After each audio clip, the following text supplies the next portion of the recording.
আসসালামু আলাইকুম। সবাই কেমন আছেন? দেখতে পাচ্ছেন আমি খুব অসুস্থ।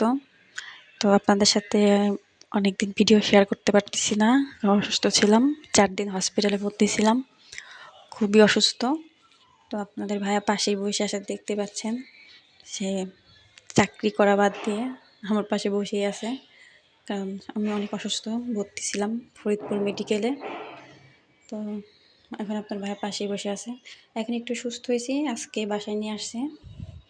অতটা এখনও সুস্থ হইনি। তো আগের যে সবগুলো ভিডিও আছে ওগুলো আপনাদের সাথে শেয়ার করব। তো নতুন ভিডিও যখনই করব আপনাদের সাথে সেটাও শেয়ার করব। তো ভাবলাম পুরাতন অনেকগুলো ভিডিও হয়ে গেছে। শ্বশুরবাড়িতে গেছিলাম, আপনারা তো দেখছিলেন, ওখানে পিঠা বানাইছি, সেগুলোও শেয়ার করতে পারিনি, ওগুলোও শেয়ার করব। তো সবাই ভালো থাকবেন। আমিও মোটামুটি আছি। তো দেখতে পাচ্ছেন 7টা স্যালাইন চলছে, সেই জন্য মুখ চোখ একদম ফুলে গেছে, চোখে রক্ত জমে গেছে। এখনও চোখে রক্ত জমানো আছে। কাকির পাশে বসে আছে। তো সবাই ভালো থাকবেন। আমি মোটামুটি আছি, ভালো থাকার চেষ্টা করব।